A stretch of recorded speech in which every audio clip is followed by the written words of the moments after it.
Hello, this is Antinatalism, and this is a USA Today article. This is from last week, and I've been putting it off.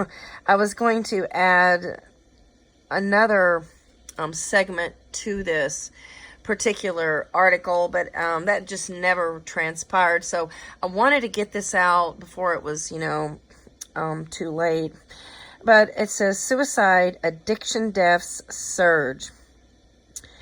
Numbers reach highest levels since record keeping began. Now, and I will mention that on the other side of this page, we had a tornado in Alabama, tornado, then terror. So life is just full of terror, isn't it? Once we are placed into existence, it is a very unpredictable world, and everyone is at risk. The number of deaths from alcohol, drugs, and suicide in 2017 hit the highest level since federal data collection started in 1999, according to an analysis of Centers for Disease Control and Prevention data by two public health nonprofits.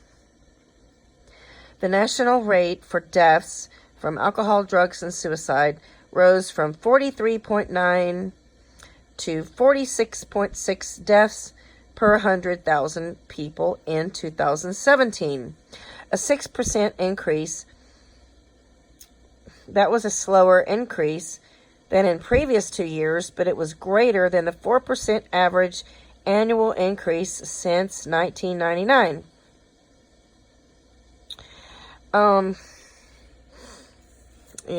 Deaths from suicide rose from 13.9 to 14.5 deaths per 100,000, a 4% increase. That was double the average annual pace over the previous decade. Suicide by suffocation increased 42% from 2008 to 2017. Suicide by firearm rose 22% in that time.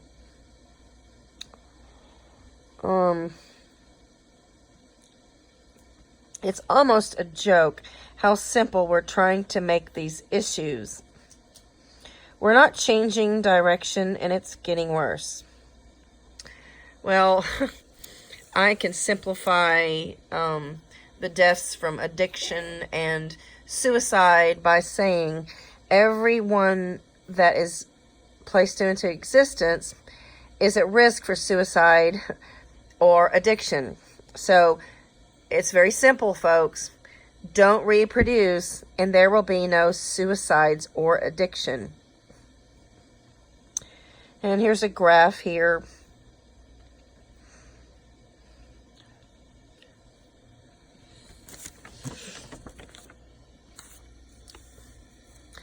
So the continued article goes, more funding and support for programs that reduce risk factors, blah, blah, blah. I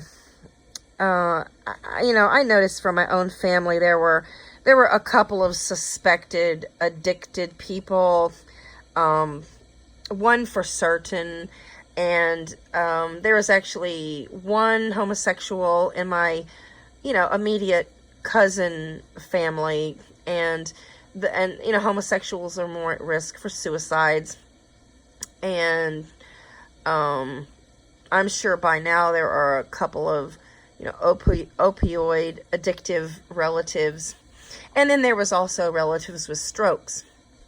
So those relatives that are very ill or sick or disabled are also at risk for suicides or addiction. More resources for and access to programs that reduce the risk of addiction and overdose, blah, blah, blah. I don't see that coming to an end. People will even sniff glue or nail polish or aerosol sprays or paint. People will do almost anything for a high or to escape reality or to feel comfort or to find a distraction. When you consider how much caffeine is consumed in this country, and probably the majority of people who drink a lot of caffeine are addicted. And, I wonder if it is even considered a gateway substance. I don't think it's a drug per se, but I mean, the amount of people who routinely drink coffee and tea and sodas to the extreme probably indicates that we are a society that looks for release or looks for pleasure. And life is all about inconsistencies, and nothing is stable. Nobody is suffering from chronic pleasure. There are people who suffer from chronic pain, chronic worry, chronic disabilities, chronic diseases like lupus, diabetes, depression, bipolar. But yeah, there's not a chronic pleasure syndrome, and it's certainly one that I've never heard about. But I think a lot of these addictions are because people are in physical pain or somewhat emotional pain, or they've lost critical relatives, or, they've lost a job, or they flunked out of school, or their partner left them, or their children died, or,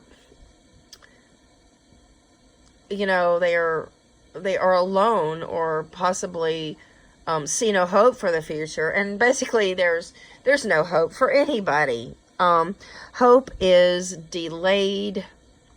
What was it again? Let me think. Hope is delayed disappointments.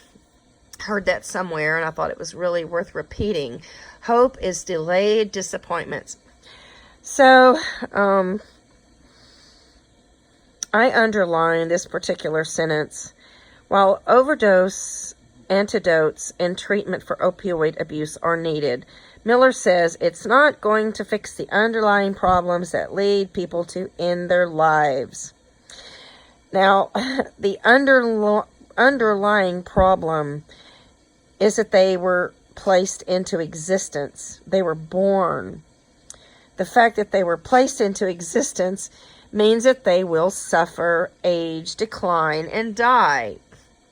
It's so simple.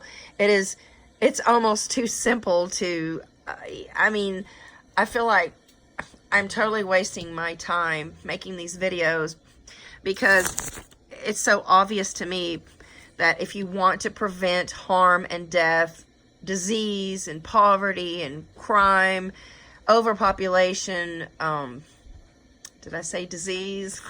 Suffering, natural disasters, just don't reproduce. We don't share our hopes and joys in the same way, and we aren't as available to one another physically and emotionally as we need to be. True. I think society is very cold and very self-centered. There are a lack of empathic people in the world. There are a lot more cold and indifferent and unemotional and narcissistic people. When people feel a lack of belonging, they seek meaning in other places. That can lead them to withdrawal, into addiction.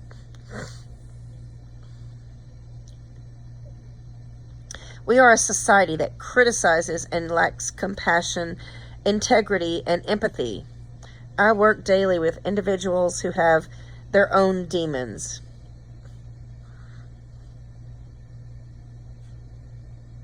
So my comment at the bottom says, reproduction drives it.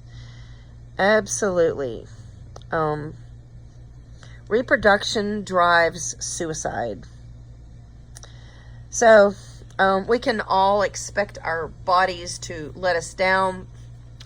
I'm in the baby boomer age bracket, and my generation or the first of the generation of baby boomers, you know, they're entering nursing homes and retirement facilities. And I'm kind of the tail end of the baby boomer generation. And some of us are in sandwich generations. They're taking care of their parents. A lot of our parents have already died.